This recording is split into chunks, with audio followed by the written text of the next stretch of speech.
How often would you have seen, or you might have experienced it yourself, that after you graduate from MBA, after somebody graduates from MBA, their life is in a constant downward spiral. They enter their first job wherein they aren't feeling very happy about it. They think that, okay, I think we need to switch the industry, or we need to switch the job role, and probably will start to enjoy it. From there, they switch their job and they find that their quality of life, their job role, and their financial status has further reduced from what it was. And then they try to make another switch into another industry, into another job role, into another organization, and they are still not happy. Probably they are worse off than what they were when they were in the first job. Now, you could be an MBA student who would have seen this happen with others, or you could be an MBA graduate who's going through this right now. Whichever one of you is watching this, you know that this video is for you. In this video, I will be sharing with you that why it often happens that MBA graduates, they find themselves in a downward spiral, which is exactly opposite to what they had expected from their MBA. And I'll help you understand that if you are an MBA student who's about to enter the industry, how can you not allow it to happen with yourself? However, one word of caution: this requires a lot of hard work. Hi, I'm Darpan Saxena, an MBA from IIM Udaipur, and let's get on with the video.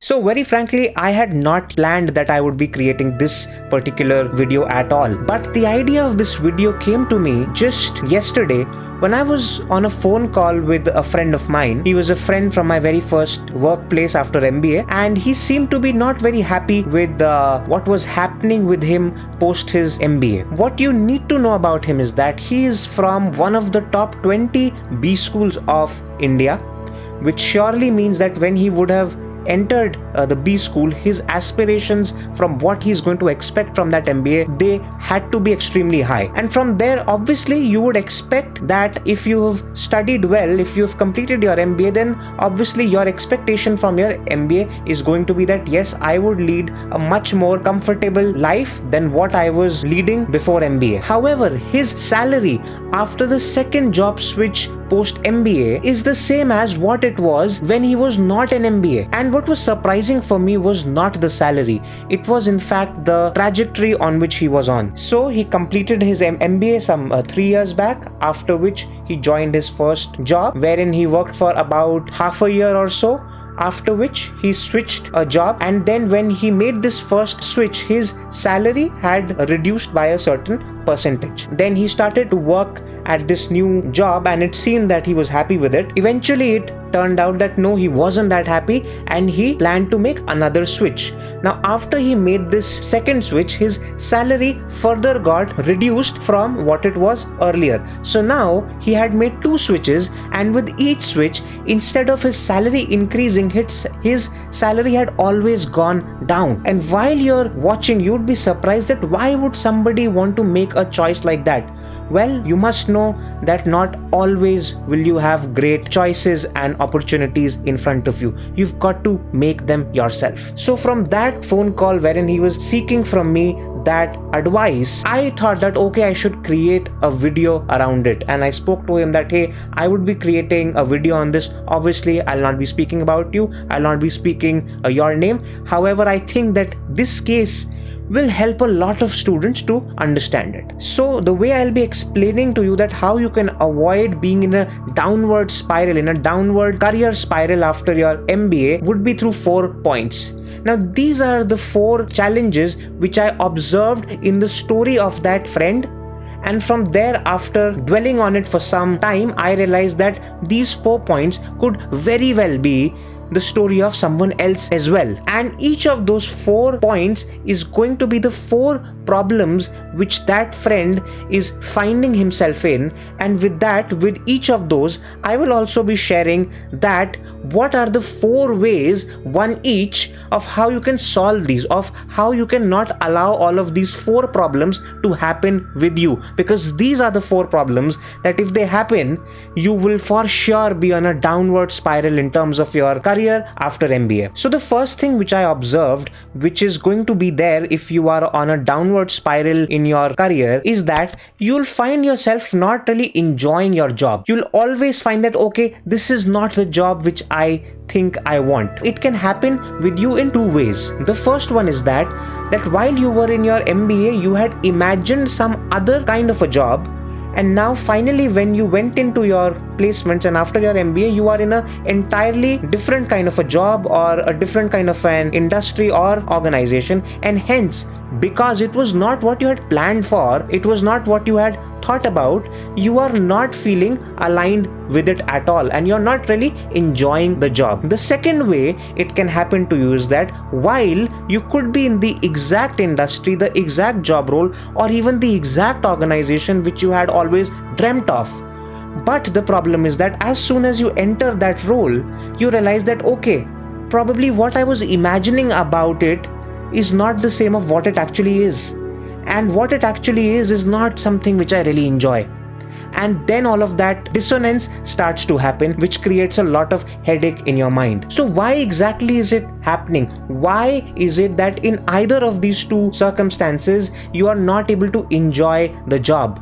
The answer to it is one simple word: the hard skills which you have. You need to try and understand this. Even if you are in a job which you wanted, the exact industry, the job role, the organization which you wanted, if you are there, however, if you are not having the right skills, if during your MBA you had not cultivated the right skills for that job, no matter how much fascinated you are with that industry, with that job role, and how much you may want it, you will not be happy in it. Because you'll start to see issues in the way you work, you will be starting to see issues in your outcomes at work, and you'll really start to struggle over there. And obviously, when you start to struggle, when you start to have a hard time at your job, you start to think that whether this job is for me or not. And from there you start to have this imagination that, okay, probably this job role was not for me, probably this industry is not for me, and I think I need to have a switch. But what you're not realizing is that even when you're switching, and when you're switching to what you think is the industry you like, what you think is the job role you like, you are still not making a very conscious choice about the skills which you will need in that industry and in that job role. So even if you switch the industry, even if you switch the entire job, even if you switch your entire existence, if you are not having skills for whichever job you go for, you will suffer over there as well. The solution for it is simple. That right when you're in MBA, if you're an MBA student, you need to start focusing on your skills, on your hard skills. Agreed. Soft skills are required. Soft skills are something which everyone has to have. Every MBA needs to have good soft skills. But what will enable you to do your work properly is the hard skills which you have. Therefore, if you're an MBA student, start to think about what are the hard skills which I will need for the job which I want. And for this, I have a very simple way which I have spoken about again and again in almost all of my videos about MBA, that you need to go ahead and backhack your placements. Now, when I'm saying backhack your placements, what I'm trying to say is that as soon as you enter a MBA program, you need to find out that what are the industries, what are the organizations which come for placements. From there, you need to select your target industries and the target job roles and the target organizations. And once you have selected which roles, industries, job roles, organizations you're going to target, start creating your positioning around it. If you are a student of marketing, you would have probably already understood that backhacking the placements is about doing the process of STP on the organizations you want. So you can actually use a marketing concept like STP, segmentation, targeting and positioning, to find you a job, to find you the right skills. Once you have understood what jobs you want, go through their JDs and try to find out what skills do they ask for and start to learn those hard skills. You will never be in a problem like that. Now I'll talk about the second problem which you'll find yourselves in, which you'll experience if you think that you're on a downward spiral after your MBA. And the second problem is that you'll start to feel and you'll start to see that there aren't enough opportunities around you. Now, obviously, if you're not enjoying your job, which was my first point, you would obviously start to explore other opportunities out there. Now, what happens is that when you're exploring these other opportunities, you'll find yourself in a place that you're just not able to find anything which is good for you, or the organizations or the job roles which you think are where you want to be, and when you'll go for their interviews, or probably you might not even get an interview from them, but even if you go for their interviews, you will not find yourself being shortlisted for them. And again, I found my friend in the same problem, that the kind of opportunities which he wanted, he's not able to find them. Those companies and those job roles are not accepting him over there. So why is it that it is happening with him, and why is it that it could happen with you? The answer is twofold. The first one is that yes, because you have not acquired the skills which are important for that job role or for that kind of an industry, which was exactly my first point. The second reason for that is what I call the invisible stuff. What exactly is the invisible stuff? Now, you would have seen me speak in a lot of my videos about it, and you would have also seen me share with you a few secrets in my free course called the 5 Steps Ahead Blueprint. And these invisible stuff are all the things which are always in front of you, but they are always ignored by you, or you do not acknowledge them, or you do not embrace them. For example, why is it happening that somebody who's on a downward spiral, he's not able to find enough good opportunities? The answer is because during his or her MBA, the only thing which he has focused on is his college identity and his on-campus placements. That is it. For him or her, the entire world of opportunities of what could be our outcomes after MBA were only limited to what his college can give him, what his placements could give him. And when you are in your MBA and you start to feel that kind of an entitlement, what happens is that you forego a lot of other opportunities which you could have created for yourself. For example, off-campus placements. For example, starting a project of your own which could have evolved into a startup. If I were to share with you my own example, I created a project of my own when I was in my first year. It was my own blog for MBA students, Super Heuristics. Then during my MBA, the blog had started to do really well. And because of my blog, towards the end of my MBA, when the placements had not even started, I had 3 off-campus job offers purely from the kind of outreach I was able to do from my blog, which was created because I had the skills in me to create it. And while I chose to go for one of those off-campus job offers, after an year, I found that my blog, which was a project which I had started in my MBA, it had started to do so well that I could leave my job, my full-time job, and I could still do financially much more than what I was able to do in my job. So that is the various other opportunities which you will create for your own self. But if you're an MBA student and you enter a B school and you start to feel entitled about it, and if you start to completely lean on your college identity and your placements, then obviously you would not have worked hard enough to create enough opportunities for yourself. And that is what my advice to you. In order for you to solve this for yourself, in order for you to do things with which you can avoid such a circumstance of a downward spiral, you need to start creating other opportunities for yourself. For that, I have always advised you to go for my free course, which is 5 Steps Ahead Blueprint. In that, I explain you that what are these small secrets which can create a big impact, and what are the small projects which you can start off by acquiring good skills, so that these projects can take a big shape and they can give you the kind of outcomes which you want from your MBA. Coming to the third problem which you will find yourselves in if you are in a downward spiral after your MBA is that you will not have enough money. You will face a salary crunch always. And as I had shared video about my friend, now he's an MBA from one of the top 20 B schools of India. But right now, after his second job switch, his salary is almost the same as what it was when he had not even entered his MBA. Can you imagine that? His salary is equal to a non-MBA marketing executive. Now, why is it that it is happening? Why is it that he's finding himself in a extremely financially strained circumstances even when he has completed his MBA from a top 20 B school? The reason why it is happening is that because MBA students are not focusing on creating multiple sources of income for themselves. Now, you as an MBA student, if you're an MBA student or if you've just completed your MBA, you are one of the most educated people in the entire country.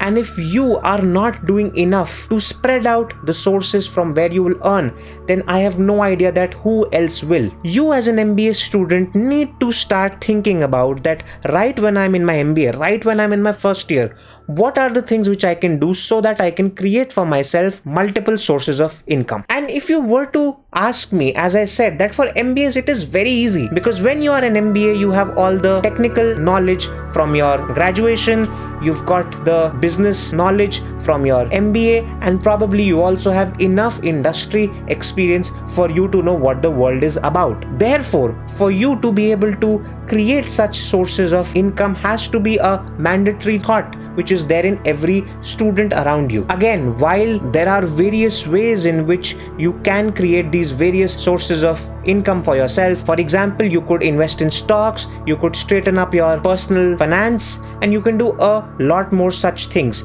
However, what I always advise MBA students is a 3-part journey to financial freedom right when you are in your MBA. And the most interesting thing about these 3 steps or these 3 parts is that these are completely aligned to what are your day-to-day activities as an MBA student or as an MBA. You know, I am an example of these 3 streams of income as well. I have created these 3 streams for my own self, and hence I can advise them to you that these really work. And these 3 streams of incomes, these 3 steps which you can take one after the other, are the following. The broad idea is that how can you go ahead and monetize your knowledge and your skills. The first way is that you should always create a lot of content around whatever skills and whatever knowledge that you have.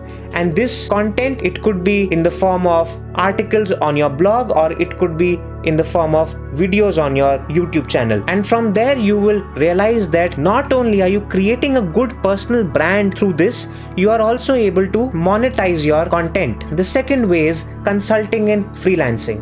Now, you're an MBA student, and small to medium sized businesses out there, they want MBAs to work for them, and hence all you have to do is go out there, find such businesses who want your help, and start to do freelancing and consulting projects with them on the side. I can say it with utmost surety from my own experience, because I still do all of that it will open up some extremely great opportunities for you. It will improve your skills, it will improve whatever you have imbibed from your MBA, and it will also help you earn, it will also help you create a stable income source. And the third way, or the third step to further monetize your knowledge and skills, is that go ahead and create courses.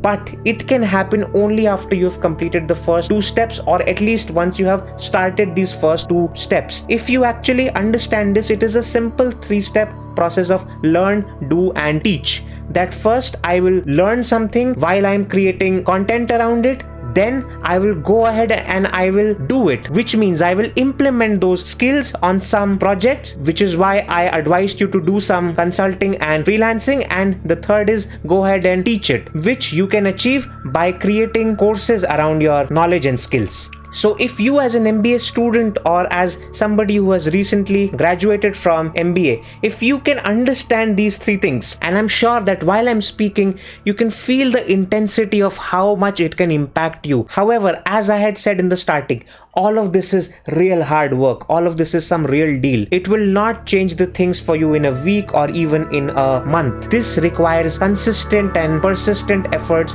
from you throughout your MBA program. And a good example of this is that how I had started my blog Super Heuristics when I was in the first year of my MBA, and right now I was able to leave my full-time MBA job, because for me, apart from that job, I had these 3 other sources of income as well. And from there, I will come on to the fourth and the final point as to what is the problem which you'll face when you are on a downward spiral after your MBA. And this fourth problem is again what I call the invisible stuff. This fourth problem is that you'll start to feel extremely pessimistic about your MBA program. So when I was speaking to this friend of mine who's experiencing this exact downward spiral, I could frequently hear him say that, I think my MBA was a waste. I think that MBA had no value for me at all, and I'm not even sure that why did I do that MBA. Now, what is happening here is that instead of taking the onus of the problem on yourself, you are completely externalizing the problem onto something else. You are blaming something else for the things which you have not been able to achieve. And I think that is the problem over there, that you need to probably improve your mindset about things right when you're an MBA student. The problem is that you cannot lean on your college identity or your degree for the outcomes which you want to have. You need to take the onus in your hands. The first problem which I see here is that there is a problem that you have not yet set your goal. You have not yet said that what exactly do you want to do after your MBA, and you're just sailing through your entire MBA with the thought that okay, I will end up somewhere great for sure. But that is not the case. I have seen students of even some of the best, the top 3 IIMs experiencing the same downward spiral, and I see that the problem is the same, that your thought is that I have entered this B school and I am entitled for a good job, and the only way to solve it is that you need to set out a goal. You need to know that where do you want to go, what kind of industry you want to go in, what kind of job roles you want for yourself, and on a much more broader level, what you need to start imagining as a first year MBA student is that how do you see each of your day at your workplace after your MBA. From there, you will be able to understand that how do you visualize yourself each day after your MBA, and that will help you understand that what are the kind of things which you need to do now so that that kind of a life can actually happen for you. So right now you need to create a goal for yourself. It needs to be around what kind of skills you need to have basis the kind of life which you envision for yourself, and it also needs to include that how will you ensure that you are able to create these 3 sources of income apart from your job so that your life can be very enriching. That's all which I have to share with you on this. I am sure that after watching this video you have a lot of clarity about what you need to do so that you do not end up in a downward spiral after your MBA. And even if you're somebody who's already in that downward spiral, then I'm sure that you would have completely felt energized that what you need to do right now, starting right now, which can help you change your circumstances entirely. I would be very happy if you could go down and comment that what were your takeaways from this. I would be glad to read and reply to your comments. See you in the next video. Thank you so much.